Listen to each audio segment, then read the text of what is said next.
This podcast is brought to you by the Foundation for World Harmony. Welcome to the AI Analysis Podcast. Today we're getting into the entrepreneurial spirit with our friends at the Startup Core podcast. Yeah, we have a really fascinating analysis lined up for you today. We really do. Yeah. So I want you to imagine hiring like a teenage bank robber. Okay. Someone who spends all their free time picking high security locks just for the absolute thrill of it. But then eventually that same person is hired to design the impenetrable security architecture for like a national treasury. Right, which sounds like the plot of a movie, but it's actually reality here. Exactly. That contradiction is basically the foundation of the career we're unpacking today.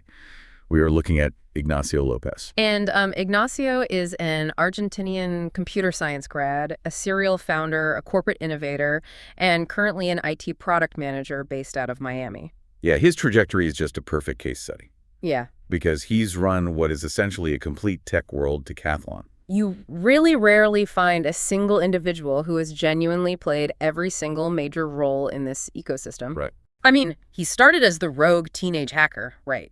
Then he transformed into the suit-wearing corporate auditor at a massive firm. Talk about a pivot. Yeah, and then he takes the plunge as a scrappy startup founder, putting everything on the line, and ultimately evolves into a big tech executive wielding artificial intelligence. So our mission today is to extract the hard-won lessons from that entire roller coaster. We're tracking a path that starts with building Trojan horses in the 1990s. As a teenager, by the way. Right, as a teenager. Yeah.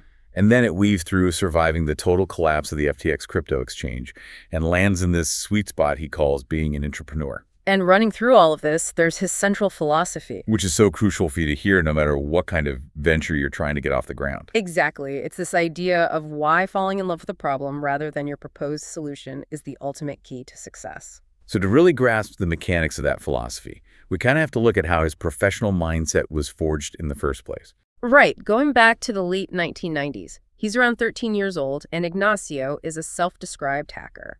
Just a kid causing chaos on the internet? Basically, yeah. He was out there riding Trojan horses, probing networks, causing, a bit of digital mischief. He had that classic rebellious mindset where systems basically just exist exclusively to be tested and broken.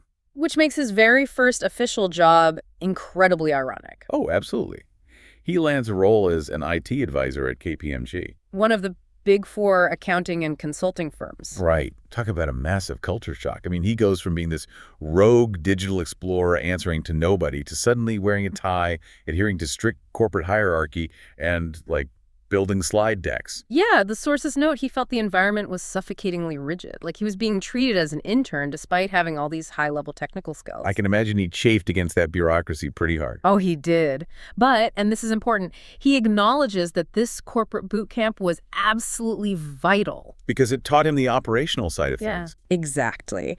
KPMG forced him to learn the unglamorous, mechanical side of business. He learned how to sit in a room and actually translate a customer's vague complaint into a structured workflow. Which a lot of tech founders have no idea how to do. Right. He learned how to optimize his own efficiency and, crucially, how to build polished, persuasive presentations. Tools of accountability. Yeah, pure visionary tech founders often lack these completely when they first try to launch a company. Like, they know how to code, but they don't know how to run a meeting or manage an angry client. So it provides that essential armor needed to survive later on. Mm-hmm. You take someone who knows how to break things and force them to understand the meticulous bureaucratic reality of how things are actually built and protected. And then he takes those skills to JP Morgan. Right. As an information risk manager. Effectively operating as a white hat hacker for them. So he's tasked with securing their massive systems and conducting rigorous internal data security audits. And this is where his perspective on business just expands dramatically because, as an early stage entrepreneur, you're usually fighting for your first 100 users. Right. It's very small scale. But at JP Morgan, he is dealing with hundreds of thousands of millions of dollars. He's no longer analyzing the metrics of individual software tools. He's looking at the metrics of entire countries. Exactly. Mhm. Analyzing GDP growth and national risk assessments to determine where to safely park institutional money. And the sources mention a very specific political context during his time at JP Morgan in Argentina, which is super interesting. Yeah, there was a prevailing anti-U.S. sentiment in the government at that time. Right. And that meant the Central Bank of Argentina was aggressively, almost punitively, auditing major international banks. They were constantly scrutinizing how database records were handled, ensuring no back-end manipulation was happening with customer data or currency records. And Ignacio actually found that high-pressure environment thrilling because the stakes were just absolute. Like a tiny error in a database migration at that scale doesn't just crash an app. It triggers a federal investigation. Yeah. He felt the work had a direct impact on the country's infrastructure. It's also interesting to note the contrast he draws with the present day in Argentina. Oh, right. He observes that currently, under President Milei, whom Ignacio actually compares to Donald Trump in terms of actively reducing federal expenses, Argentina is experiencing this macroeconomic shift. Orienting more towards free market capitalism and aligning more closely with the U.S. Right. And just to be clear for you listening, we're totally impartial here. We're simply reporting Ignacio's firsthand observations. Exactly. Just sharing how he saw those shifting economic climates drastically change the compliance and risk management landscape for big banks. So he spends these formative years learning that structure, compliance, and speaking the language of institutional risk are what keep massive systems alive. But eventually, the urge to build his own thing takes over. It always does with these types of founders.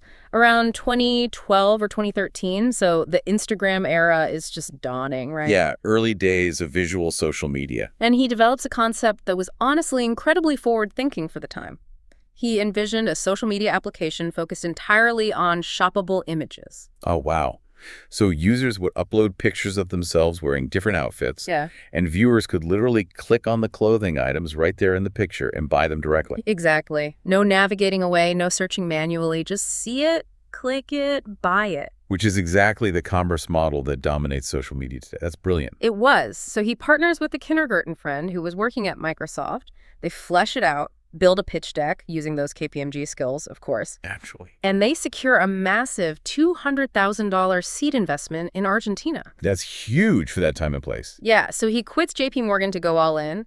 But here is the paradox of that corporate armor we talked about. Oh, no, what happens? When you spend years securing massive, established systems, you kind of forget how to build something scrappy from scratch. Right. And that blind spot caused a $200,000 mistake. Ouch. They fell into a textbook example of the perfect product trap, didn't they? They absolutely did, because they lacked exposure to modern, agile startup methodologies, which, to be fair, just weren't widely taught in Latin America back in 2012. So they made a fatal strategic error. They took that funding, locked themselves away for an entire year, and focused on building the most robust, flawless, feature-complete platform they could possibly engineer. They built it in an absolute vacuum. They spent a year polishing code without ever showing it to a single user. Right. And when they finally launched across Argentina, Chile, and Uruguay, they hit a brick wall of apathy. Nobody cared. Nobody cared. They struggled terribly with user adoption, dragged the company out for 4 agonizing years, and finally had to shut the entire operation down. And this agonizing failure is what forged his core advice, right? Fall in love with the problem, not the solution. Exactly. He built what he assumed the market wanted, rather than validating the problem early with a minimum viable product or an MVP. Okay, wait, I have to push back here on behalf of the listener. Go for it. We hear launch an MVP all the time. But aren't we always told that a first impression is everything? Sure. Like if you are a new brand and you launch this clunky, half-finished app, aren't you just going to torch your reputation right out of the gate by giving people a terrible experience? That is the most common fear, but it fundamentally misunderstands what a true MVP is actually supposed to do. How so? An MVP must be well thought out. It shouldn't be broken. The goal isn't to release buggy garbage. The goal is to test your core assumptions with the absolute minimum amount of engineering required. Okay, so it's a test, not a final product. Right. Think of the psychology behind the perfect product trap. It is incredibly comfortable for an engineer to sit in a dark room and code. It feels productive. Yeah, you feel like you're making progress. But taking a half-finished concept out into the world and facing the very real possibility that nobody actually cares about your idea, that is terrifying. Oh, so the one-year development cycle is actually like a defense mechanism against market rejection. It absolutely is, and it's a deadly one. If you spend a full year building the platinum-plated solution to a problem that nobody actually has, you haven't just wasted a first impression. You've wasted everything. You have wasted your entire runway. You've burned your capital, your time, your team's morale on a hallucination. You have to validate the existence of the pain point before you spend a year building the painkiller. That is such a profound shift in mindset. Speaking of things that require a solid first impression, though, Yeah. we're going to take a quick pivot to highlight today's sponsor. Welcome to the Be Fantastic channel, where you will find many fantastic interviews with amazing people, Visit the top world museums, incredible zoos, beautiful national parks. special events, and much more. These videos are designed to educate, Inspire. motivate, and entertain you. We hope you will enjoy them. Join the Be Fantastic philosophy. Please subscribe. Like and share.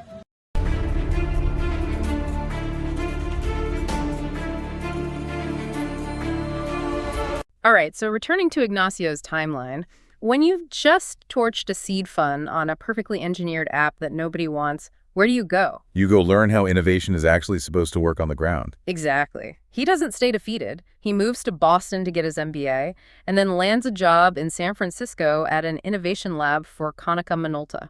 And this role sounds like applied science fiction. Like he's back to being an entrepreneur, but with corporate backing and real-world stakes.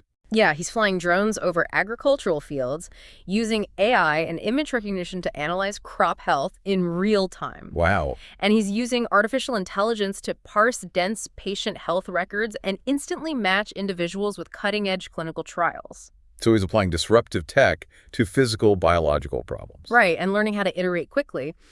But the environment of San Francisco itself presents a unique challenge for him. How so? He notes it's this incredible bubble where literally everyone at the coffee shop, at the bar, on the street talks exclusively about money and startups. It is an absolute monoculture. I mean, that hyper-focused environment is high-octane fuel if you are young, single, and trying to build a company. Sure. But it becomes incredibly suffocating when you have a family. The high cost of living, the city conditions, the total lack of work-life boundaries, it takes a massive toll. But true to form, the entrepreneurial itch strikes again. Of course it does. The crypto boom hits around 2017. He falls down the rabbit hole, leaves the lab, and starts a company building NFTs for US-based artists. And this time, he applies his MVP lessons, right? He does. They actually find traction. They're selling a lot of NFTs, finding real market fit. Okay, so a win. Well, then the macro environment completely shifts. The crypto market crashes, new regulations roll in, and they face a brand new kind of startup killer: systemic counterparty risk. Oof. Let's define that for a second because it's a critical concept. Go ahead. Systemic counterparty risk is like running the most successful, profitable general store in a mining town. Your business model is flawless.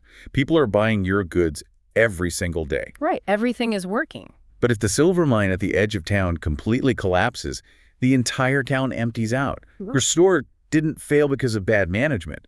Your ecosystem failed. That is the exact mechanism that took down his NFT business. They had their operational capital, their institutional funds, held on the FTX exchange. And a startup absolutely needs that treasury to make payroll, pay server costs, just to keep the lights on. Exactly. When FTX collapsed and froze all withdrawals, Ignacio's company was paralyzed. Their funds were locked in the vault. So a fundamentally sound micro business was destroyed by a macroeconomic cave-in. Yeah, they were forced to shut the entire operation down. It's just a brutal demonstration that even if you do everything right, the ground can still fall out from under you. Completely.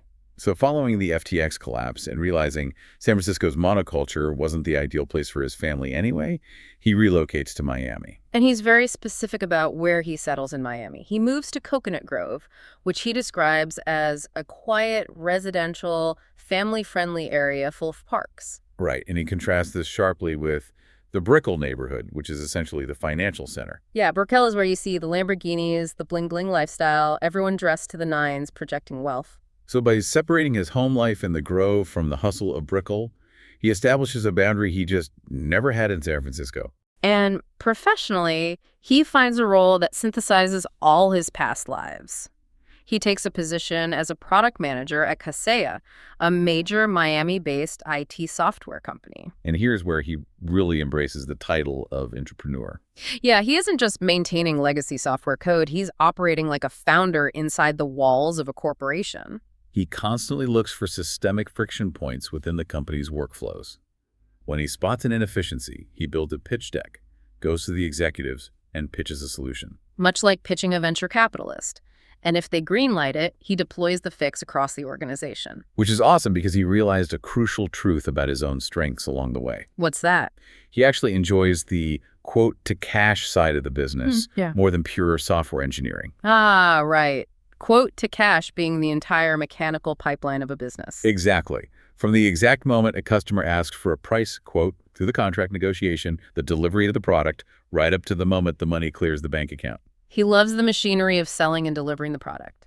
And Casilla gives him access to a massive 3,000-person sales engine to do just that. He gets to utilize all his technical knowledge from the hacker days and the corporate risk days, but apply it to the go-to-market strategy on an enterprise scale. Which brings us to his most potent advice for founders operating today, especially as artificial intelligence completely rewrites the rules of business. Yeah, Ignacio has seen the consulting world from the inside at KPMG. He knows how the sausage is made. Oh, yeah. And he points out this crazy reality of the corporate world. Companies will regularly pay $5 million to a Big Four consulting firm, and the final deliverable they receive is just a 70-slide PowerPoint presentation. Which is wild, because in the past, it took teams of junior analysts weeks of grueling desk work to dig through market reports, synthesize data, and format those slides. It was a massive human capital expense. But today, large language models can automate an enormous percentage of that research and slide deck creation in seconds. You literally just feed the raw data into an LLM, and it spits out a highly structured, professional market analysis. AI is going to severely disrupt the foundational business model of those massive consulting firms. It really is. However, he adds a critical caveat. While AI will absolutely wipe out the busy work of creating slide decks, humans will remain essential for the core, high-stakes implementation. Right. Anything involving navigating complex international tax laws, handling the actual transfer of large sums of money, or doing hands-on granular enterprise system migrations, that requires human accountability. Exactly. AI can generate a flawless roadmap on how to restructure a database. It cannot physically hold the hands of a terrified IT department and take legal liability while they execute the migration. So the consulting firms will survive by shifting their value from research generation to risk absorption and implementation. Spot on. So what does this mean for a founder building a company right now? Ignacio's top advice is to focus relentlessly on your go-to-market strategy. The days of winning a market just because you have slightly cleaner code are officially over. Long over. He advises weaponizing automation for your distribution. You should be automating your email outreach, deploying AI voice agents for initial call outreach, and relentlessly mining your CRM for behavioral data. He specifically advocates using ChatGPT to train a custom personal assistant, too. Yeah. You don't just ask ChatGPT a generic question. You feed it your industry reports, upload transcripts of your sales calls, and define your exact buyer personas. You train it to understand the psychological triggers of your specific customers. Then you use that custom persona to generate hyper-targeted sales copy and predict objections before you ever get on a phone call. It's incredibly powerful, and he pairs this tactical advice with a classic entrepreneurial mantra, fake it till you make it. Now wait, he is careful to clarify that this does not mean committing fraud or lying about your capabilities like we saw with Theranos. Definitely not. What he means is that a founder must possess the ability to paint a compelling, vivid vision of a future that does not yet exist. You have to convince investors and customers to believe in the reality of your solution before the final version of the code is fully compiled. It's about bridging the gap between your prototype and their imagination. You have to be willing to do the unglamorous, hands-on work. Right. Cold calling skeptical customers, standing in lobbies waiting for a meeting, doing whatever it takes to drag your vision into reality. Which raises a fascinating point about where value is actually created today. If AI is rapidly democratizing the ability to do high-level market research, write perfect code, and build flawless pitch decks, the value of a startup shifts entirely away from the idea. The idea is no longer the moat. The entirety of a company's value now rests on the founder's ability to sell and execute the distribution of that idea. A brilliant product in a vacuum is completely worthless without a pipeline to the customer. In a world saturated with AI, building the technological solution is rapidly becoming commoditized. Therefore, deeply understanding the nuances of the customer's actual problem and possessing the tactical knowledge of how to reach them, the go-to-market engine, becomes the ultimate unassailable competitive advantage. Wow.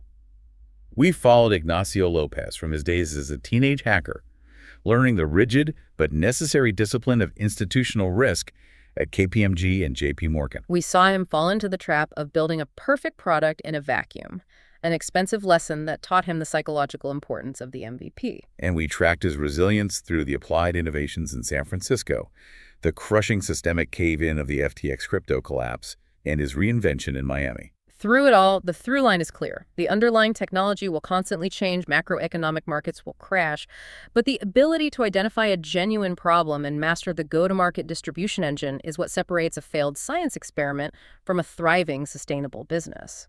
So whether you are out there trying to build the next big enterprise software platform, or you're just an employee trying to pitch a new workflow efficiency to your department head, the rules remain the same. Start by falling in love with the problem. Validate the pain point as early and as cheaply as possible. And use AI to handle the tedious busy work so you can focus all your energy on the uniquely human element of selling your vision. It really reframes the way we think about navigating a modern career. Which brings up one final, lingering thought from the sources. What's that? Towards the end, Ignacio brings up startup accelerators. He expresses a desire to see more large companies develop corporate venture capital arms, similar to what PepsiCo does. Interesting. He points out that massive corporations generally lack the agility and appetite for real risk, while standalone startups face a brutal 9 out of 10 failure rate because they lack capital and distribution. It makes you wonder about the future trajectory of entrepreneurship itself. Yeah. We started this conversation talking about the expectation of a straight line, the myth of the lone genius coding in a garage and conquering the globe. Right. But Ignacio's path proves the landscape is entirely murky, requiring constant adaptation and an understanding of institutional scale. As AI makes building products easier, but reaching saturated customers infinitely harder, will the traditional ideal of the lone wolf entrepreneur become obsolete? That's a great question. If you truly want to innovate and see your ideas reach scale, the smartest path forward might be to act like a highly specialized outsourced R&D lab. To build a hyper-focused solution to a massive problem with the sole, calculated intention of being absorbed by a giant corporate machine and utilizing their distribution engine rather than trying to defeat them from the outside. Exactly. It's a new paradigm for a new era of technology where falling in love with the problem might just mean letting someone else help you deliver the solution. As far back as I can remember, I have wanted to be an entrepreneur. Now, I am here to guide you through the intricate paths of building your business, embracing emerging technologies and navigating the startup world. I am Saul Tarazona, and this is Startup Corps, your go-to podcast for entrepreneurial insights and tech-driven success.